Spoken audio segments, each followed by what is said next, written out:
Hi, welcome back to another episode of What's Haute with Halima, a podcast where we discuss Bitcoin finance future. Before we continue today's episode, I would like to talk about and give a shout out to a special project that is very, very dear to my heart, the Dada Hub. Dada Hub is building something incredible, first of its kind in Africa and in Kenya, Nairobi. They are building a physical hub for African female Bitcoin and Lightning developers. This hub has never been seen before. Not a co-working space, not an accelerator, but an infrastructure where women can show up daily, collaborate, review code, and ship open source projects. Bitcoin Dada has already engaged over 1,200 women across Africa. And with the Dada devs, they've already engaged up around 120 female devs in Africa who are currently building and contributing to Bitcoin native projects. The talent is there, the motivation is there. What's missing is the infrastructure. The Dada Hub is the answer to it. They are currently running a fundraiser which will cover power, internet, workspace, and even some stipends for open source contributions, so builders can stay focused and consistent. So if you care about the future of Bitcoin in Africa, I would highly recommend you contribute to this project. No amount is too small. Every sat counts, so let's all give it to them, and the link is going to be down here. Thank you.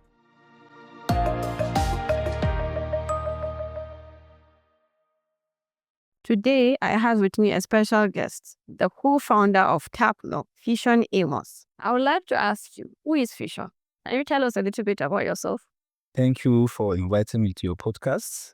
That's an honor. Yeah, it's also a privilege for me to be here. So my name is FishOn Amos. I think beyond the name and Tapnob and other things, I am just an ordinary person, an ordinary child who grew up in Nigeria, in northern Nigeria. Went to school in northern Nigeria. I think I can say there's nothing much more than maybe I love polo.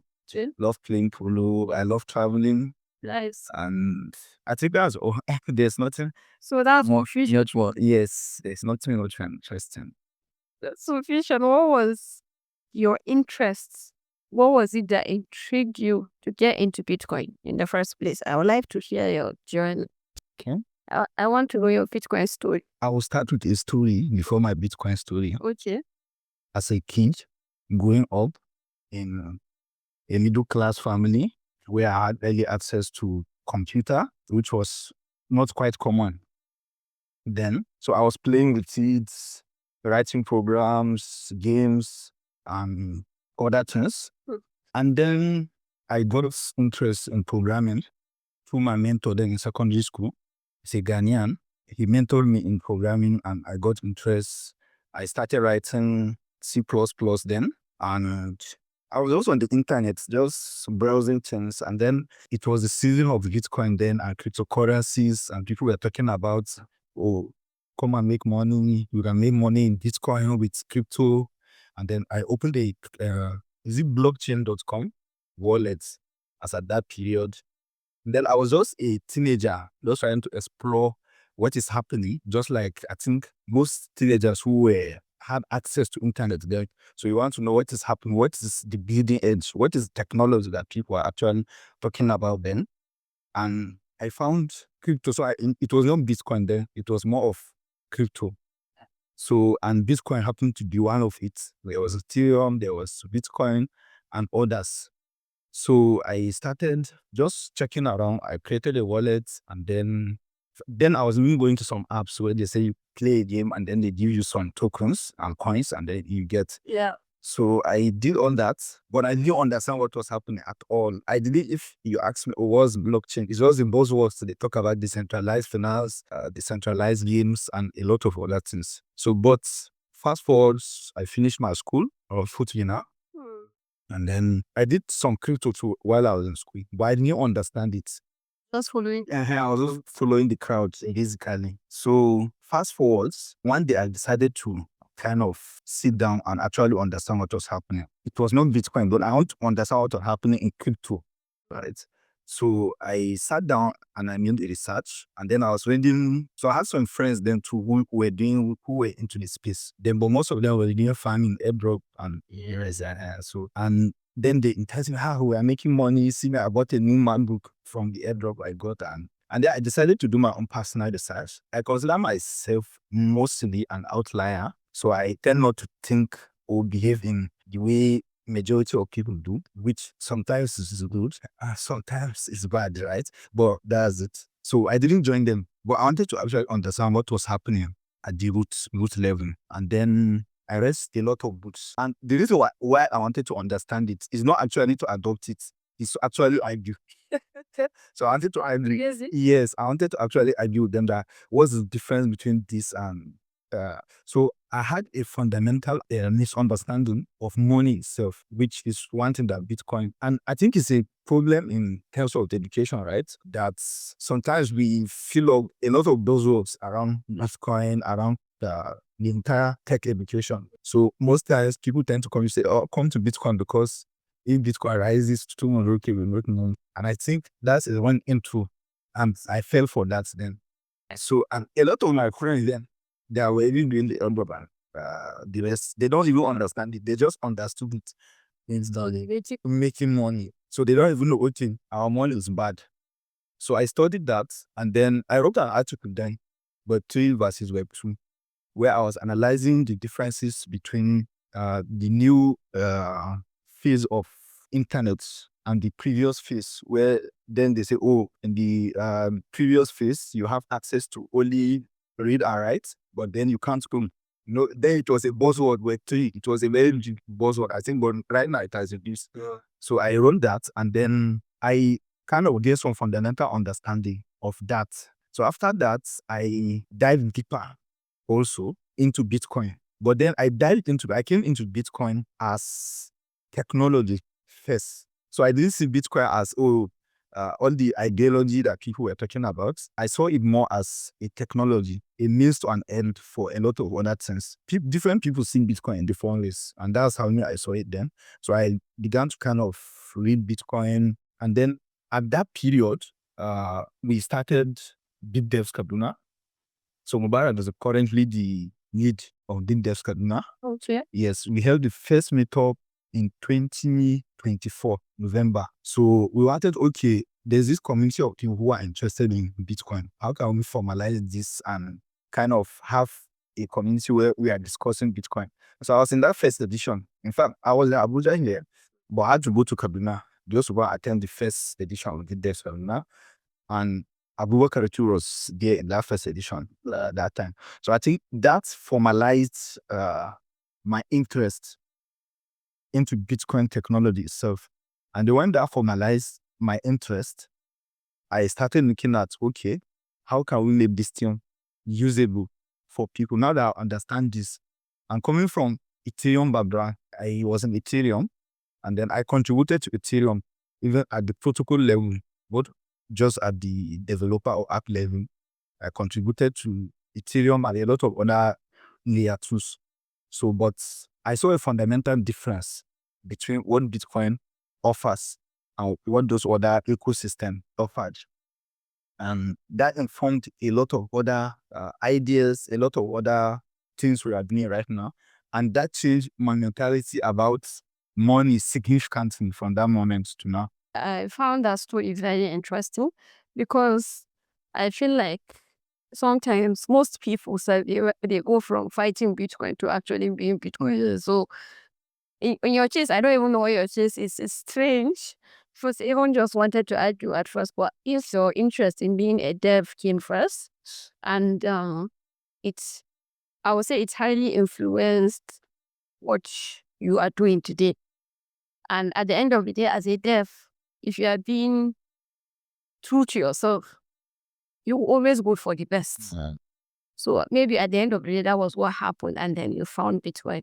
But I want to know, like, how did you go from that Bitcoin discovery to deciding to build on Bitcoin? I've always been a product person. Okay. Yes, I've always been, just like the discussion we had before. Like, I love building products. So even before Bitcoin, we built a lot. Even at that period where I had doubts about Bitcoin, crypto, and the rest, we used a product called the Quick Exchange. It was based on crypto. That's yes, I was part of the founding team, but as at that period, it was a difficult time in the Nigerian crypto ecosystem. A lot of regulatory uncertainties, a lot of things like they were arresting people to actually do P2P on all these platforms. And so then government was accusing the people in the space that we are manipulating the currencies and doing a lot of things. So there was a lot of interest from ESCC, from NFIU, and a lot of these agencies. So, and then when we were building, I got scared. I said, no, this is the wrong thing. I don't think. It feels like a crime. Yes, it feels like a crime. So I just told my boss, Ben, I told him to be honest, I don't think I can stay building this. So I just left. I left them. So when I left, I decided to go and build them prop tech, real estate. We did it. That's how me and Mubarak started working together. Yes, so we did together with Mubarak and my other team member, Solomon, who is currently our principal engineer. So actually, the team from Rila was actually leave to go and do became Tapnob. We mentioned about these regulatory issues as the government being scared of all these P2P and crypto, transactions. Yes. What are they getting wrong, or what are they really? What do you think they are scared of that makes them? Because up to today, they haven't really warmed up the idea. Yes. But at least, we have some progress now. Yes, there's a little bit of progress. But what's the issue? Is this something? Is there like a common misconception? We need to clarify for them that maybe, what do you think is the fear that is causing all these things? Because this is an issue that needs to be addressed. They need to hear what these new technologies are. Yeah. So I think one thing I can say, there's an email then that I was reading. One of the emails I read then when I was trying to understand Bitcoin, that's the concept of crypto anarchy, right? That you are trying to revolt against the state. So I think government see people building in this space more as anarchists, because what does government want? Government wants control. So any system where you minimize control, government control, then definitely government will have issue with it. Then not only government, so it's an ecosystem. You have the banks on one side. They say, oh, these guys are taking away the leverage we have had for centuries, and they are going and building their own parallel technology, their parallel medium of exchange. So it creates fear from government, because when people are trying to exit the system, so they are not trying to. So that's why even CBDCs fail, because government try to, but it's as an algorithm. CBDC is a central bank digital currency. It's just like the INR. Just to clarify. Yes. So it can't work because it's young people are not governed, and governments. The truth is that I don't know if there will be a time where government will come to terms for that. In most cases, technology is always, and innovation is always a lot of regulation and any other thing. So I doubt, because it's very difficult, to be honest. It's very difficult. But the issue is, why does government want control so much? Does control mean a successful regime, or why is it they want control that they make this crypto seem so criminal?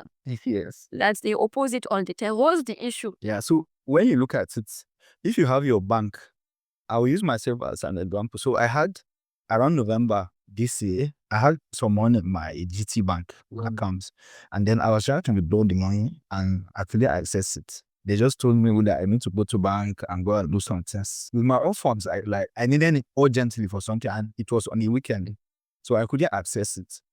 So let's give another example. In 2020, during this protest that happened, the NSAS protest, a lot of people had their accounts locked. So value is the most important in the economy.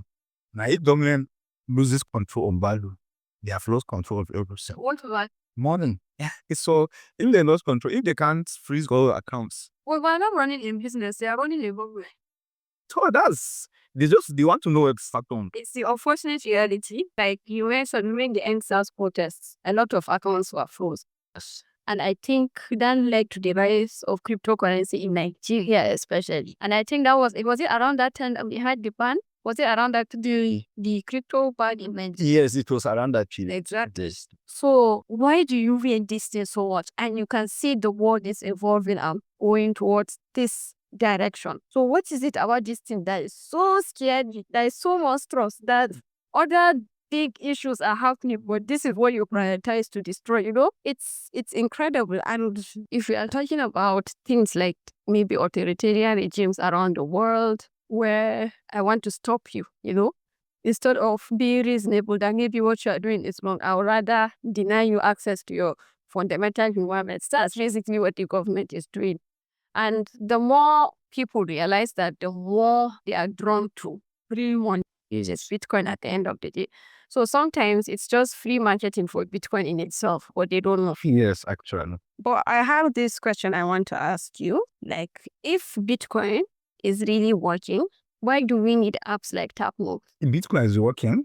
It has for more than a decade now. But I would like to compare it like with crude oil. So let's see Bitcoin as crude oil, and then what can we make out of crude oil? It can produce a lot of petroleum products from crude oil. So Bitcoin is the technology stack, the raw material that we have, and do what you want to do with it. We are just, as we have finished discussing now, Bitcoiners don't exist in another planet. They still exist on Earth, and they are still subject to government oversight, even though we are kind of trying to fight it.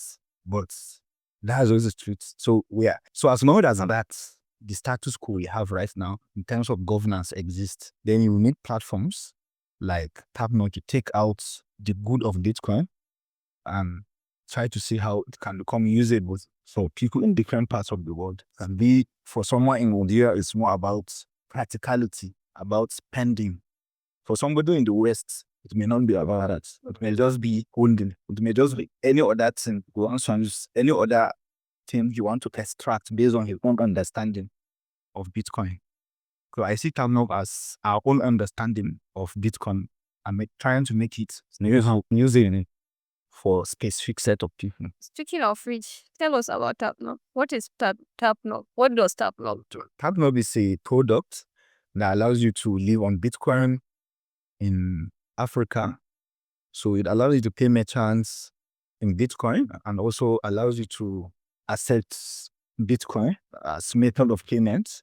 So for merchants, if you are a merchant, you can accept Bitcoin from your customers and you want to just settle to your accounts in Naira. And then for user, you can pay any merchant in Nigeria with your Bitcoin, and then the similar. So you don't need to not touch fiats if you don't have interest. You can just keep your Bitcoin, and then when you want to go, like when I was coming here now, I paid my bills with Bitcoin. Interesting. Yes, so I don't like you can do a lot of things. So even for a merchant, you can expand your customer base by accepting Bitcoin. Even if you don't understand Bitcoin, you can most part.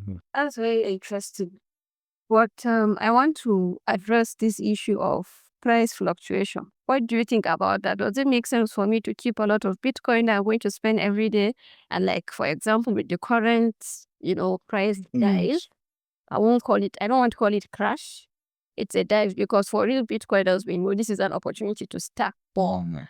But for example, with the current dive, how is it going to be for a user? Like, especially someone that doesn't really understand what Bitcoin is. Is it like wasting money, or you see it as a sustainable method or model of transacting? What do you think? For me, I see it as I've seen Bitcoin as a better way of making payments. That's the first way I see Bitcoin before I look at the value, because Bitcoin doesn't have a central authority that can control the value, unlike we have Naira and we have dollar. So I think it's part of the design for the price to kind of, you can't control the speculation. It's part of the design. So I would say I would give somebody an advice to move. So it's depending on your conviction, because you first need to understand that the money you have on Zaroku. I think that's a better way than sharing someone with charts. So that's a better way. That how can I have money that in Nigeria here now, I can pay for my boat ride from Ose to this place, and then when I'm around, I can do the same thing without rebels. Yes, the Sudus and any other country on the world. So I have this borderless access to for exchange of value. So I see it more in that aspect. Then also, I think in terms of value, it's much more valuable than our currencies, because when we compare the data, is Bitcoin from based on face value. yes, based on face value. So I'm not really like, when I meet people to Bitcoin, I don't really kind of talk about the price that much. I need them to understand the tech and what it can do for them. So because if I talk about the price based on dollars now, and I say buy at $5, and then the price drops to $1, the person will call me that maybe this guy scams. So yeah. So actually, like, people need to understand the technology itself is much more important than the value. And I think based on the data that we have over the years, even when you look at the value, right? The value has increased compared to other assets. So I think that there's also an argument for that. But the most important thing is the technology, and then the opportunity it gives us to exit the system, to create our own parallel opportunity to exchange value between individuals. So I think that's much more important. But it's difficult, especially when the price goes down. It's difficult to educate people about Bitcoin. But a lot of people don't know that's technically they're counting on in the fiat world, like it's naira, dollar, to see that maybe 1,000 naira is 1,000 naira. It's not really like that. It's because it's not really compared to other things. That's why we see that it's not fluctuating. But at the end of the day, it also fluctuates just like the Bitcoin. Bitcoin is just maybe more open and more real compared to other currencies. But I want to talk about Tapnob more. When you started getting real users, what surprised you the most? Yeah, I think one of the most surprising thing for me is that people actually hold Bitcoin. That's one. That's the most surprising. People hold Bitcoin in Nigeria, and people use Bitcoin for transactions. So when you look at our data, you see somebody going to Next to go and pay for something. You see somebody going to ShopRite to go and buy goods. You see somebody paying his mechanic. So our data is diverse. So I think that's the most important discovery for me. In fact, we have stable assets on Tabno, but people use Bitcoin more than stable assets. But before then, I actually was thinking, do people really use Bitcoin? I know people talk about Bitcoin, but do they actually use it? But I think Tabno has provided that insight that with more enlightenment, in this podcast, a lot of relatives that people are doing, people will understand and move into the system. Sometimes these Bitcoin products are not being put out or marketed really well for users like our viewers to understand. Like, Tapnob now is for the benefit of everyone, not just for people that understand or use Bitcoin. But there's this common misconception because maybe the marketing is not done well. Generally, just lack of understanding of what it is. There's this general fear of things that have to do with, Bitcoin. There are a lot of places in Nigeria and in the world where you would consider highly developed that don't even know about Bitcoin. Talk less of using a Bitcoin-based app. So you can understand this fear and speculation. I want to ask this. Outside everything else, what do people that are not Africans get wrong about Bitcoin payments here that is maybe okay in the West or in the global South? It's not realistic. What do you think that is?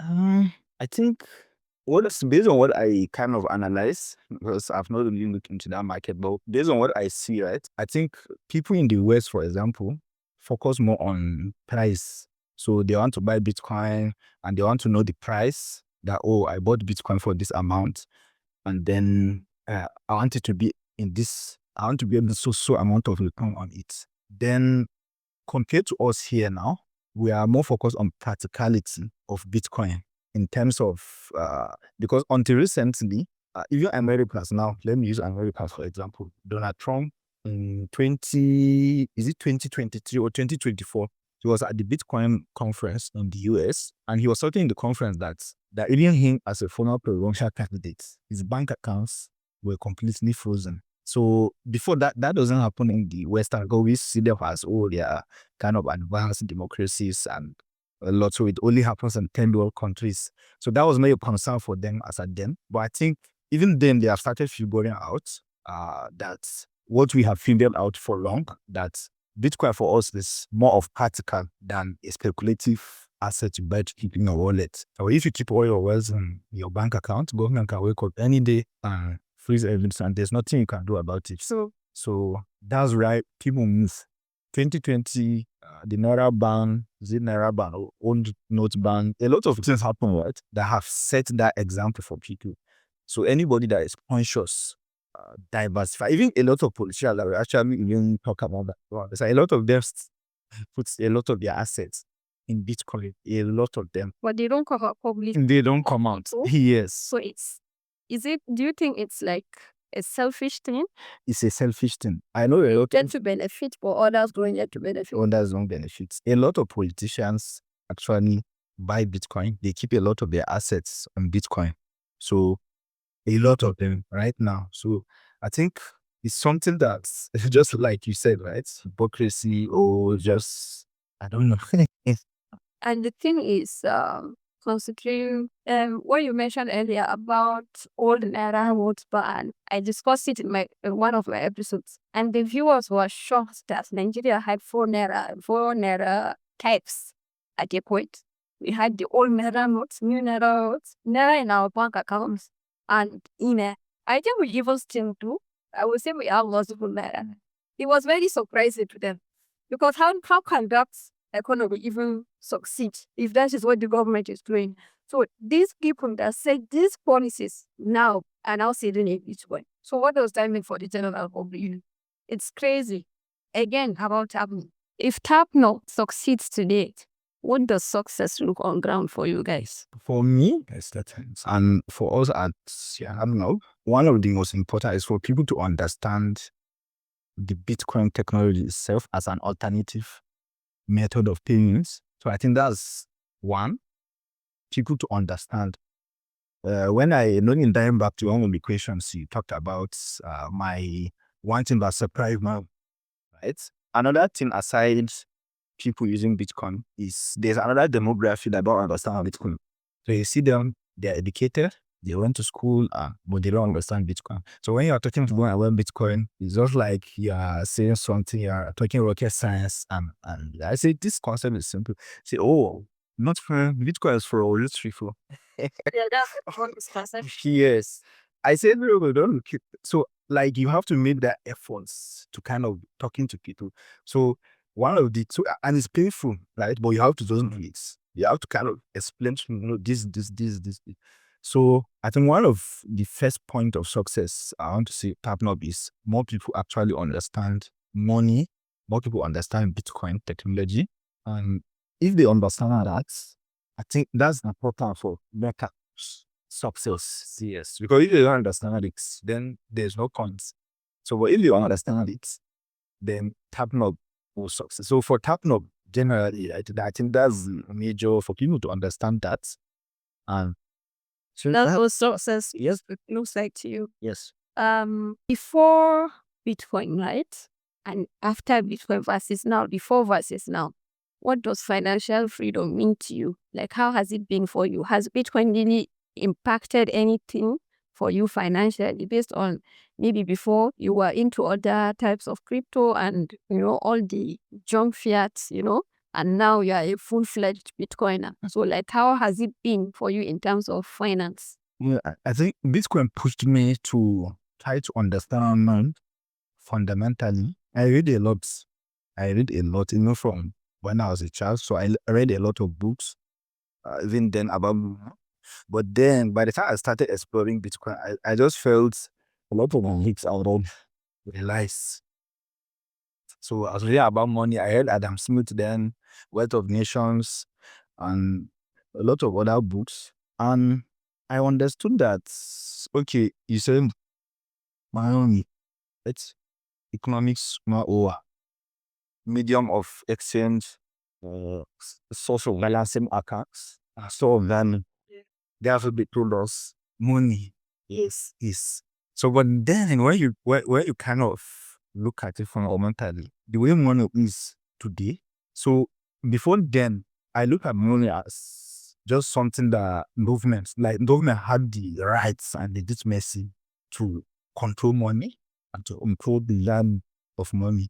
So when I hear central bank, I say, wow, this is all they print money. So, and it was not banned for me. Like, it was actually, Just like yes, it was, and that's the standard for government to control money, for government to control value.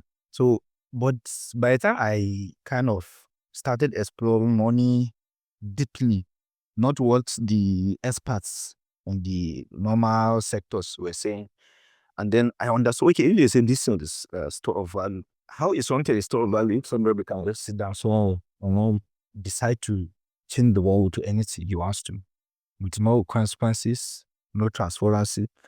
And that actually ignited my interest because I don't want to be a false, I don't like performance. So I don't want to kind of take up a false narrative, like, oh, I'm against the government, I'm against money. I actually want to understand what is around with the design of money. And I think that led me to that understanding. Yeah, no, it is not okay for somebody to sit down in one office. Elon Musk famously says something that money is a database. So, which is actually funny. So, but it's the truth. So, I think that led me to that understanding. I saw the issue, and I think my understanding now of money, freedom has kind of improved. I'm still trying to improve it as I am doing my own research, and then I'm kind of understanding them, right? But I've made significant progress. So yes, I've broken. that's true. And I the concept of money itself, like what we used to believe growing up, if you look at it, even people that went to schools up to PhD level that studied what money is don't know what money is. This is what I 100% believe in. If they are trying to, I think sometimes they don't want to invalidate the school they went through. That's why most people are rigid and don't want to open their minds to these kind of things. But truth be told, we are slaves to the system. Before things like Bitcoin, it was just crazy. We were in total control. Maybe they gave us the false idea of maybe we are free, or we have free will. Democracy, alleged democracy. So fortunately, we have technology. We have a technology like Bitcoin, which goes and opposes everything that these people stand for, everything they claim is the right thing. And I think that's one of the reasons they hate it. It kinds of dismisses their credibility, a lot of their credibility. And another thing, less control and then less money, which in all honesty doesn't make sense to me. If you really have the best interest of the people at heart, you need to embrace a technology like Bitcoin. Well, that's my personal opinion. But looking back now, what would you tell a version of you that discovered Bitcoin for the first time? Yeah. So what I would tell a version of me, would I tell him anything specifically? Was I think I'll send him. I will ask him, why didn't you discover Bitcoin in 2010 or 2000? That's instead of all those rubbish. Yeah, let's do. It's not a meme of me when Bitcoin was introduced, or me when I was supposed to be buying Bitcoin. You just see yourself at the best. You also see, like, you don't even know what's going on in the world. And funny enough, when I was in year one secondary school, I heard about Bitcoin from my elder brother, and up to today, he doesn't believe in Bitcoin. I find it very surprising, and I'm so pissed at him that he had access to this thing then. You should have gotten a lot of Bitcoin sharing to us now. But yeah, it is what it is. And they say you get Bitcoin at the price it is. Yes. So I want to round this up by saying thank you very much for coming. But I want you to tell people how to access Tapnob and how easy it is. Just feel free to tell us your website, and everything. Okay, so if for you to access Tapnob, you go to our website, www.tapnob.com, and then if you want to pay a merchant under the spend, you just enter the amount you want to pay that merchant. Let's say, for example, 10,000, and you proceed and enter his account number. If you want to also buy, you also enter the amount on that buy, and then if you have an invoice, you can just click I have an invoice and pay that invoice. And if you don't have an invoice, you can pay to your Lightning wallet address directly, and the money will get to you in seconds. So we are also rolling out support for on-chain Bitcoin. Right now we support only Lightning, but we'll be rolling out support for on-chain. by this weekend. Oh, nice. Yes. So right now we only have the websites, but we have plans to roll out the mobile app. So should we expect the mobile app? Yeah, let me say in 2 months. Yes, in 2 months. But you can also access it on mobile through a PWA. Yeah, so if you're on the sites and you see a prompt to install the app, so you can access it to a mobile that way. So we'll have a full mobile app. Okay, that's perfect. FishOn, thank you very much for coming on this show. It was really nice, and I think the conversation is cut short due to time, but we are supposed to sit down and have a part two. But before we round up, I would like you to fill in the blank for me. Being a Bitcoiner makes you a better fill in the blank. Developer. Okay. For me, I think this time around New Year, being a Bitcoiner makes me a better person than I am. I think I'm freer, happier, and maybe more jovial because I'm a Bitcoiner today. Who knows what the system will have done to me? But thank you very much, everyone, for tuning in. We look forward to having you on the next episode. I look forward to hosting more Bitcoiners. Like, follow, subscribe, tell a friend to tell a friend. Watch out for the next episode. Thank you.